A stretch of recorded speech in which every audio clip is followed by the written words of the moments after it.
how can you call that love if you want to be with other people? And my response to that is it depends on your definition of love.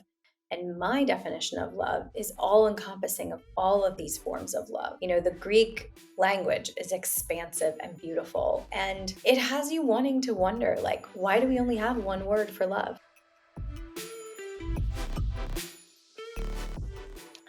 Welcome back to Open Late Podcast. I'm your host, Jessica Sfandiari, and I'm coming to you from Thailand. I am on a beautiful little island called Kopangan at a retreat center called Wonderland, and I'm in heaven. I don't know if you can hear the birds chirping, but it is a little slice of paradise here.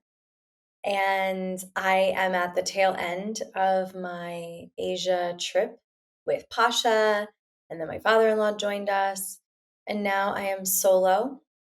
I carved out this time for myself to really check in, do some yoga, meditate, be in nature, and just move really slow. And I've been meeting amazing people and having great conversations. And I was asked a question today that is going to prompt the topic of this episode. And it kind of all came to a head because I also read this book called Marriage from Miserable to Magnificent while I was in Vietnam. And these two pieces together are really what informed today's episode and discussion. But before that, guys, do you see this gray concrete wall? This is like, oh, you wanted to record some episodes while you were here? Well, we have your home studio in full effect. I just thought it was worth pointing that out because I haven't really been able to record everywhere else. We've just been busy and sightseeing and touring and traveling. And I knew that I would record here. I would kind of hunker down in the very jungly part, of this island. And yeah, I have some things I want to share. So let me start by sharing that the question I was asked today while I was at lunch was from someone who is actually interested in non-monogamy, in consensual non-monogamy, really feels like it's the path forward for them. And they're just coming out of a marriage. They literally just, signed divorce papers from a monogamous marriage, and now they're here. So this person asked me from the perspective of if they were going to try non-monogamy, they think that this would be the number one thing people ask them. Well, you must not really love your partner, right? Assuming that they were going to do it in a partnered fashion, which is, having a primary partner and exploring in a non-monogamous way together, whether that be having experiences together, having experiences solo. They were doing it in partnership with someone else. And they said, if I told my parents this or my friends, they'd be like, well, how do you really love that person if you could know that they were with someone else romantically or sexually or had an emotional attachment to someone else? Like, how do you know they really love you if they're spending their time with someone else in that way, like having sex with somebody else? And this person is interested, and this is not the way that they feel about it. They're like, this is the number one question that I know that I would get. So it had me thinking, and this is definitely a question I get a lot from my listeners, but also something that I got from community when I first opened up. And it's in a lot of ways, it is a fear-based question, right? How can you trust that the person loves you? How do you really say that you love that person if you're okay with them doing this? And I want to explore that just a little bit and dive into the fact that the connotation and the energy of all of that is ownership, right? Is if I love someone, there is a certain level of connectivity where what they do reflects back on me because this relationship is that I allow or I don't allow them to do something, and vice versa. And for many people, it's not your fault if you feel this way, if you think this way. You've been conditioned to think this way. This is how our society operates, and it's how society has operated for millennia. Once we had land ownership, we had to transfer that those rights and that wealth, right, from generation to generation. So then paternity became important. So then ownership of women and children became important because you had to know where you were passing your legacy onto. And so this started happening, hundreds and thousands of years ago. So we can't really fault ourselves for having this sort of bedrock thinking because it's been ingrained and indoctrinated in us.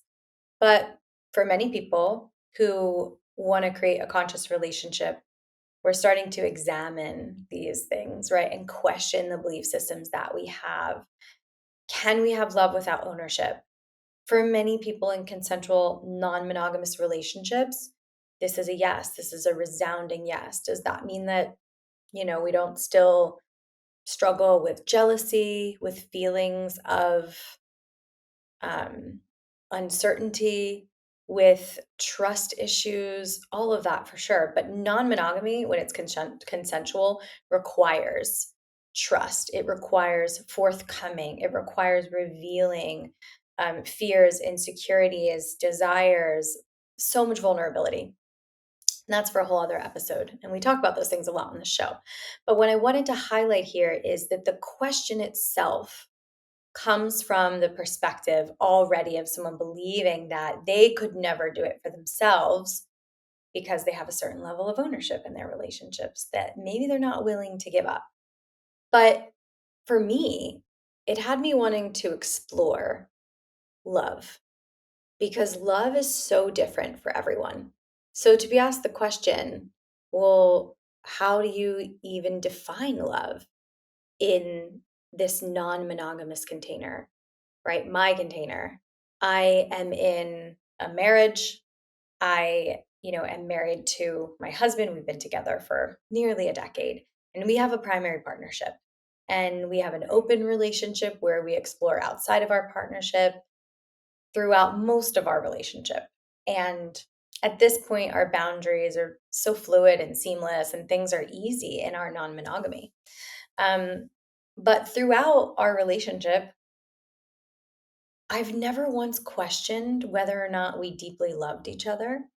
And I think it's because I'm a very polyamorous person by nature. And I didn't know that until I started exploring. And I believe my husband is as well. So there's that. So for us, peeling back the layers revealed, oh, I actually feel like I know you deeper. Like I have a more authentic version of you because of our non monogamy. And that can be really hard for people to understand. And I'm going to explain how we got there through this episode. So let's start with a little Greek history lesson. And this is where the book comes in. This book is really amazing. I'm going to link it in the show notes. I read it about a week ago while we were in Vietnam, and people are like, why are you reading a book called Marriage? Miserable to magnificent is the tagline. And, people are like, oh, but you're so happy. But I work at it. And I'm always wanting to learn how to keep my marriage in this place. And this book kind of detailed why. And I'm going to get into it here in a moment. It's because our love is a very specific kind of love that we have over time. And most people, when they think about love, they think about eros. Eros is erotic love. Eros is that love where you want that person, you want to rip their clothes off. Like there's no two ways about it. You know you're in love with them because you think about them every second of the day. You want to spend all your time together. Everything is more amazing when you're together, and you can picture your whole life out in front of you. A lot of those qualities are Eros qualities. Some other Eros qualities are being inconsistent in taking care of your responsibilities, being overwhelmed with love, being consumed with the love, And in a lot of ways, it's a very erratic, wild energy. Who remembers when they first fell in love that they didn't eat? Like, I do. When I was, I think, in high school at the time, yeah, I mean, when I fell in love for the first time, you just like stop eating because you can only think about that person. Or for maybe other people, like all you did was eat. I don't know. But I neglected a lot of responsibilities, a lot of self care, and you sort of obsess over the object of your affection. What's happening here is your body is being pumped full of chemicals like oxytocin and dopamine. And that feels really good. Those are the same chemicals that you get from drugs that cause euphoria, right? In your nervous system, in your body's experience. And one of the chemicals that gets blocked actually when you're falling in love, which is what most people equate to eros or erotic love, is serotonin, a chemical that actually helps you balance your chemistry and your emotions and your moods. So when you're in Eros, you have a harder time stabilizing your mood. So you're very up and down. When you're not with your person, you can actually feel sick. You could actually get lovesick. That's Eros. And as fun as Eros is, it's not sustainable. And it's also not healthy. You don't want to be living a lifestyle where things are very erratic, you're on a roller coaster, you have no certainty. And so we move into different forms of love as we're moving out of Eros. And I wanted to kind of highlight what some of these forms of love are. There's Philia, right? Which the city that I was born and raised in is named after this kind of love. It's brotherly love, right? Affectionate love. I'm from Philadelphia. It's a city of brotherly love. Philia is the love that the Greeks use. This is the word that they use to describe love between friends and brothers and sisters, right? There's I'm probably going to pronounce this wrong, storage, which is familial love.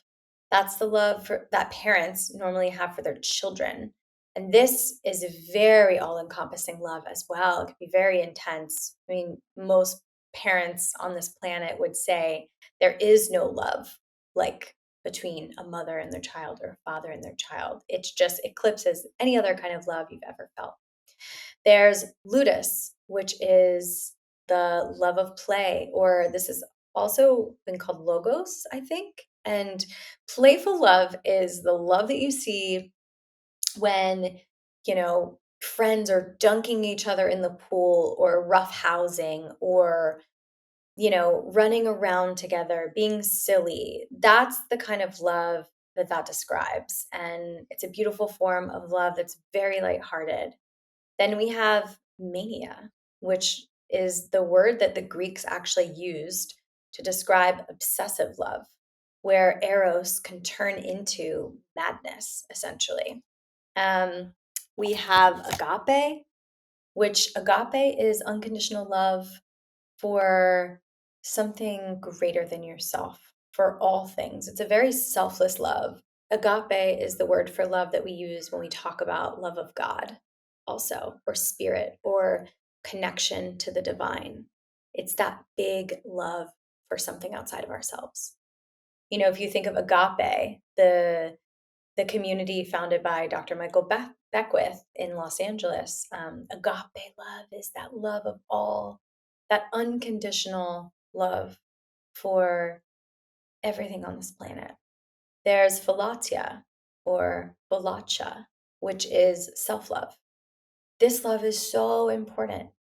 And many people believe that you actually can't extend all of these other forms of love unless you love yourself first.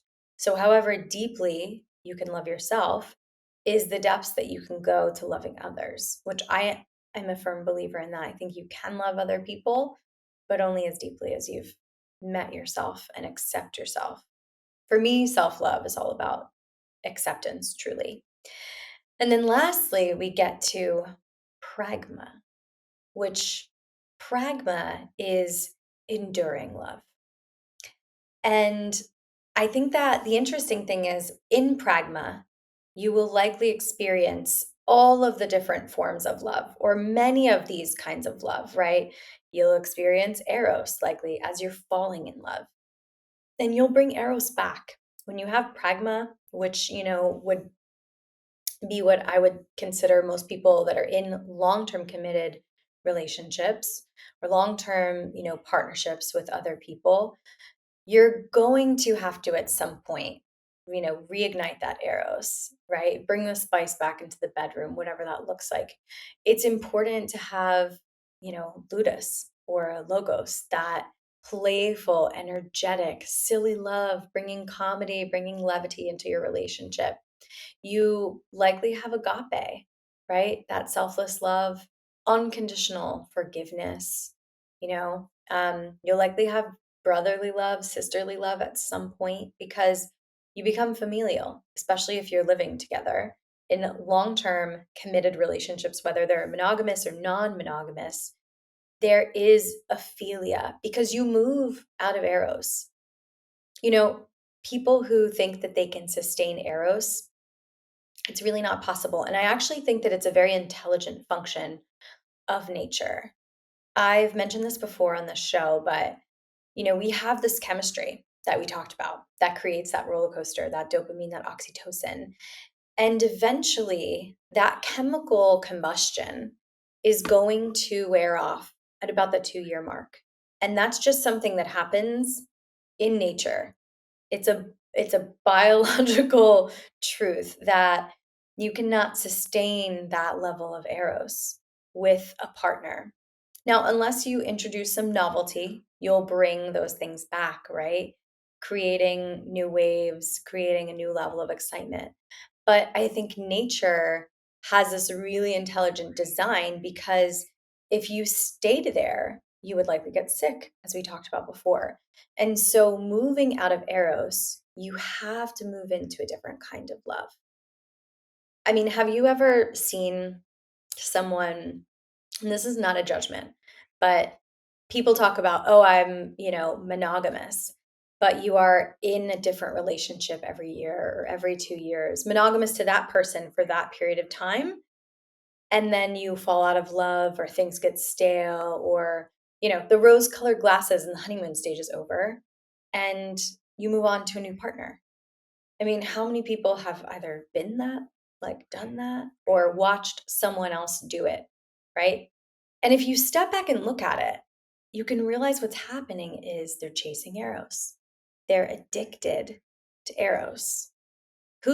Like who doesn't want to be addicted to all the feel good chemicals, right? And it can really overshadow the drop off that can happen in eros as well, because you're only feeling into the highs, like they're so good that you forget that you forgot to take care of yourself, right? Your self-love kind of plummeted, and you forgot about all of your friends, and weren't showing up in your family in the way that you're used to.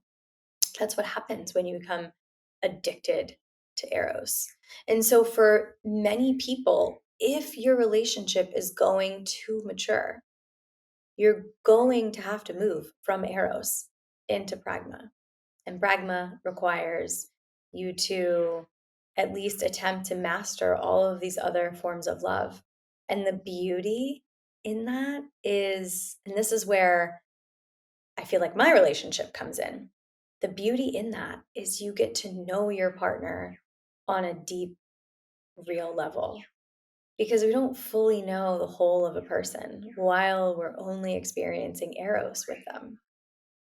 To be able to be with someone in the highs of their life and celebrate all the really good moments is incredible.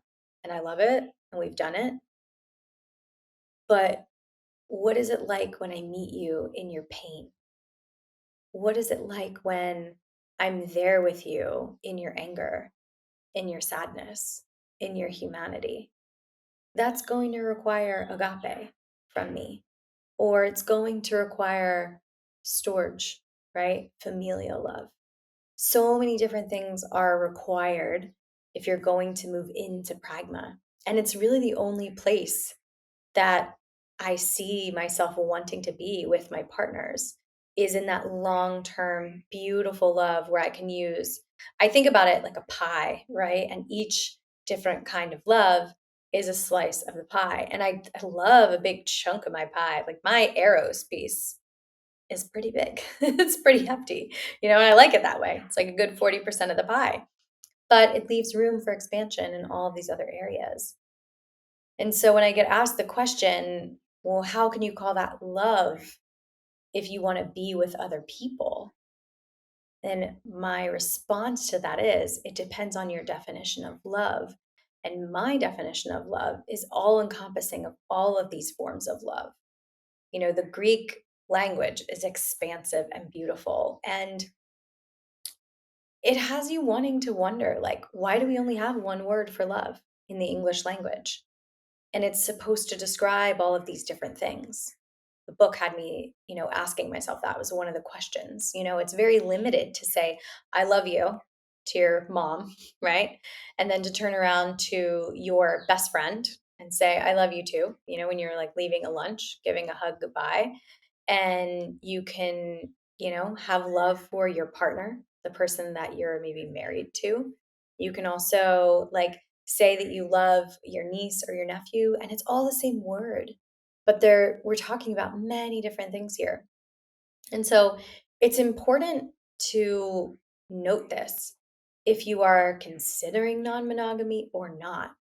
What version are you living in? And are you living in the delusion that you can sustain eros in only a way that's eros, where you're not trying to have, lotos or pragma, agape, any of these other kinds of love, but you just want that partner for like hot, sexy times. And the cool thing is, in non monogamy, you can seek out those people. And as you're listening to this, you're probably thinking, well, isn't that what you're doing? Like by wanting to have new partners? And it is, absolutely.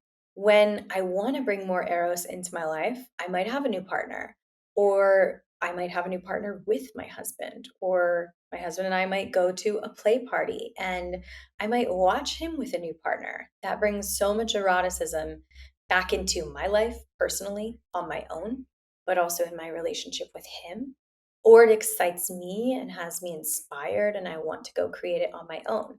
Like I said, I like a lot of eros, but it also allows me to know that when I'm feeling philia for my husband, which is like brotherly, sisterly love, that's also okay. That does not mean that my marriage at this point is a failure because I'm looking at him like I want to cuddle next to him and not like I want to have sex with him in that moment. We can dance in all of these different spaces because we're creating a life together. And I want that to be so full and rich. And I want to know all the sides of him. And I want him to see all the sides of me. And so, in a lot of ways, I feel like our love is so deep because we have so much to explore. And if we were just bouncing around in eros, that would feel limited. That would feel like boxed in for me. And um, it also wouldn't feel mature, and that's not a judgment. This is just my level of maturity is based on how much I've grown. And so my experience is that as I grow and I mature, I want a higher level of love. I want a love that includes me getting closer to God. And that's going to require agape. And so as I'm moving into that, I'm having more of all of these different kinds of love with my partner. So, as I'm sharing this, I kind of want the takeaway here to be wherever you are, don't judge yourself because maybe you have been chasing eros. Or, maybe you've been afraid to really like bare your heart to your partner, be fully honest with them. Maybe you haven't let them in. Maybe you haven't let them take care of you when you're sick, like wanting to do it all on your own. You're shielding yourself from experiencing these different kinds of love with the same person. And so ask yourself maybe why you're doing that. What's the fear? And if you're like, oh, holy shit, I didn't realize all this, and I've been trying to sustain eros and haven't really moved into pragma with my partner, don't beat yourself up. It's not really your fault. As I mentioned earlier, we've all sort of been conditioned to believe that eros lasts forever, that like happily ever after means that you're going to feel this in love, like as you were, a year after you met, when, someone proposed, and you have this beautiful wedding and honeymoon, and you're going to live happily ever after. And until death do you part, you will feel this level of intense love for your partner. And that's just not true. That's just not how humans work. It's not how our bodies are wired. They're wired for so much more, actually. That might feel like the most expansive thing, but in a lot of ways, as I'm sharing this, it's very limited. It's very one way for a long time. And that's just not reality. So I hope this has been helpful. I think that we all measure success in our relationships in different ways. And it's important for you to define how you feel success in your relationship and go from there. What has you feeling fulfilled? What has you feeling loved and like you can give your love freely to your partner or partners, you know? And as I said, I'm going to link that book in the show notes, and feel free to explore what all these different kinds of love mean for yourself and with the different people in your life. I want to leave you with this. Also on this trip, I read the incredible Brene Brown's The Gift of Imperfection. And in it, she defines the word love. We cultivate love when we allow our most vulnerable and powerful selves to be deeply seen and known, and when we honor the spiritual connection that grows from that offering with trust, respect, kindness, and affection. Love is not something we give or get. It is something that we nurture and grow, a connection that can only be cultivated between two people when it exists within each one of them. We can only love others as much as we love ourselves. Thank you. Always remember to subscribe to this podcast, rate and review it so others can find it, and I will see you next week.